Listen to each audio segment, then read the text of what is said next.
Various diseases can be detected just by hearing you speak.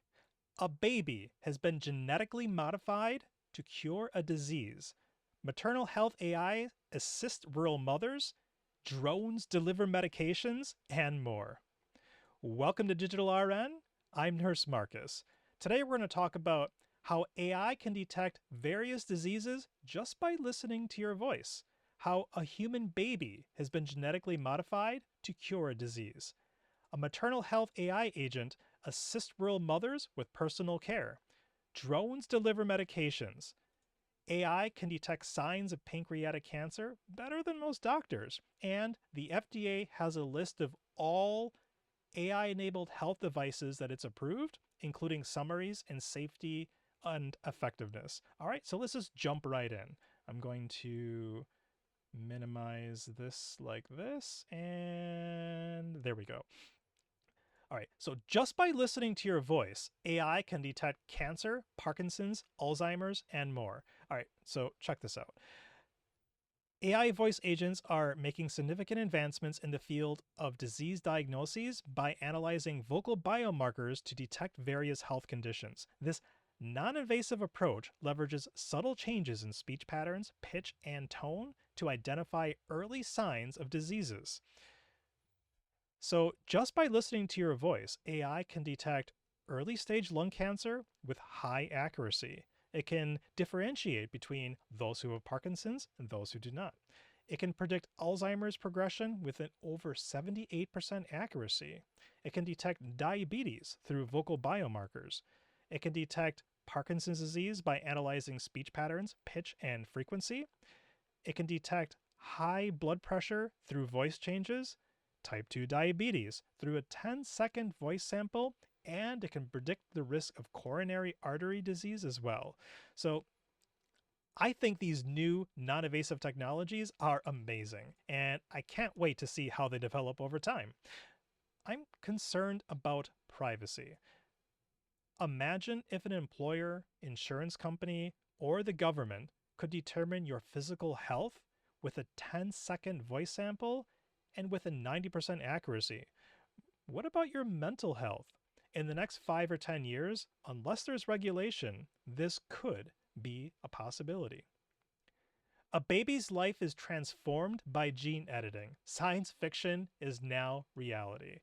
So, this baby had a rare genetic disorder, CPS1 deficiency. So, this is what happened. The baby was given a treatment which tells the cells to create an enzyme to edit the gene. A molecule crawls along the DNA until it identifies the precise DNA letter that requires modification. I'm excited about what this could mean for treating other diseases like cystic fibrosis, sickle cell diseases, muscular dystrophy, and Huntington's disease. So, gene editing has already been researched and experimented on by the military. Check this out. In China, where military scientists inserted a gene from a water bear into human embryonic stem cells. So they were exploring the potential to enhance soldiers. So sounds like science fiction, but to reduce resistance to acute radiation syndrome, thereby increasing the ability to survive nuclear fallout. But here in the US, we've been experimenting too. Various projects are underway to genetically enhance and improve soldiers. For example, researchers are exploring the use of genetic editing to help with frostbite, reduce stress levels, alleviate sleep deprivation, and to enhance strength and endurance. So, DARPA, that is a developmental agency of the United States Department of Defense, is actively involved in researching and developing these technologies. One of their aims, get this, is to engineer human cells to function as nutrient factors, potentially optimizing soldiers' performance and resilience in challenging environments. And apparently, we're also looking at solutions to help against chemical weapons of mass destruction. Question: would you take a genetic modification if it would help improve your strength, intelligence, or increase your resistance to various diseases? And how much can someone's genes be modified for them to still be themselves. Drones delivering meds to remote areas, it's happening now. So in Malaysia, they've started using drones to deliver medications to rural Americas. So in the US, consider what this type of tech could mean for rural Americans, or during an emergency like an epidemic or a pandemic. Drones could quickly deliver critical medications like insulin. Imagine AI bringing life-saving maternal care to remote areas. All right, so a pilot program in the state of Illinois uses an AI named Nurse Avery to connect 56,000 rural mothers to care, offering real-time advice, genetic screening, and vaccination appointments, and more. The mothers receive a Google Pixel 8 to talk to AI Nurse Avery and a Fitbit Inspire 3 device to track physical activity, heart health data, and sleep vitals. Nurse Avery offers mothers nutritional support and guidance, consultations on managing chronic diseases like diabetes, and resources for mental health support and stress management.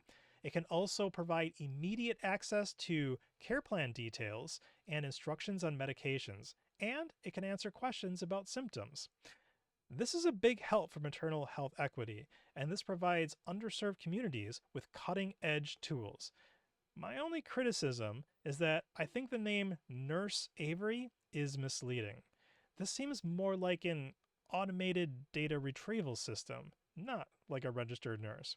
Maybe rename it Nurse Assistant Avery? I think this is awesome that the state of Illinois is piloting how to use these AI tools to assist with patient care. Early pancreatic cancer detection just got a major AI boost.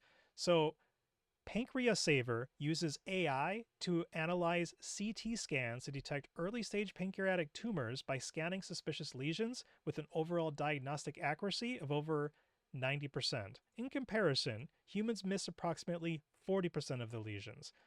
Pancreatic cancer is difficult to detect, and once it's detected, there's only a 10% chance of surviving the next 10 years. So I think this is a great that we're using AI diagnostic tools to interpret results and help guide patient care. This technology will certainly improve lives, and of course, this is a supplement. This is something that absolutely should supplement care, not replace human care. And finally, AI in medtech. So AI-powered medical devices are booming, so stay in the know. The FDA tracks approved healthcare devices with AI or ML, machine learning abilities. So this helps keep us informed about intelligent tools that can improve clinical practice. So this list is awesome because it can help us monitor FDA approvals to integrate new tools into practice safely. All right. Thank you for joining. Please like and subscribe, and see you in the next one.